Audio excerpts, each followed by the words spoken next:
हरि ओम बृहस्पते अतियदर्जो अरेहाद्युमद्विभातिग्रतु मज्जने घूम जद्दीदयच्छवस रेत प्रजादतस्मा सुद्रविडन्धेहि चिद्रम् बालार्कप्रभमिन्द्रनीलजटिलं भस्माङ्गरागोज्ज्वलं शान्तं नादविलीनचित्तभवनं शार्दूलजरमाम्बरं ब्रह्मज्ञैः सनकादिभिः परिवृतं सिद्धैः समाराधितं दत्तात्रेयमुपास्महे हृदिमुदां ध्येयं सदा योगिभिः गुरुर्ब्रह्मा गुरुर्विष्णु गुरुर्देवो महेश्वरः गुरुः साक्षात् परब्रह्म तस्मै श्री गुरवे नमः।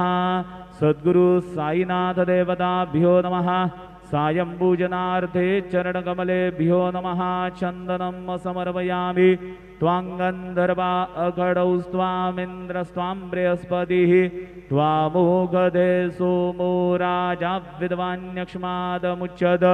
चन्दनं समर्पयामि चन्दनस्योपरि अक्षतां समर्पयामि कुलायिदि घृतवती पुरन्धिः स्योने सीदसदने पृथिव्याः अभिद्वारुद्रावसवो गृह्णन्विमा ब्रह्मभिः सौ भगायाश्विनाध्वर्जुषा दयतामि हत्वा हरिद्रादि सकलसौभाग्यमाङ्गलिकद्रव्याणि समर्पयामि ऋतुकालोद्भवपुष्पाणि समर्पयामि जा अहरज्जमदग्निश्रद्धायै मेधायै कामायेन्द्रियाय ता अहं प्रतिगृह्णामि जशसा च भगेन च।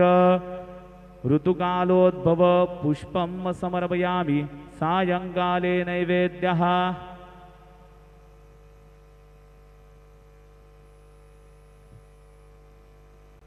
अन्नपतेन्नस्य नूदै जनमीवस्य शुग्मिनः प्रप्रदातारन्तारिक उरजन्नो देहि द्विपदे चतुष्पदे चतुष्कोणमण्डलं कृत्वा तदुपरि नैवेद्यपात्रं निधाय गायत्रीमन्त्रेण पात्रं प्रोक्षयेत्।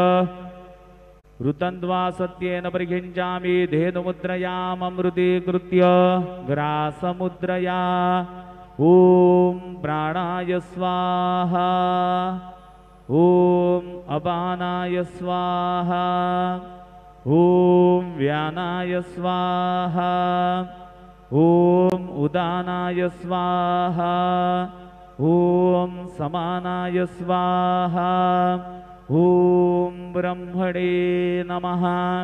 नैवेद्यमध्ये पानीयं समर्पयामि पुनर्नैवेद्यं निवेदयामि ॐ प्राणाय स्वाहा ॐ अपानाय स्वाहा ॐ व्यानाय स्वाहा ॐ उदानाय स्वाहा ॐ समानाय स्वाहा ॐ ब्रह्मणे नमः।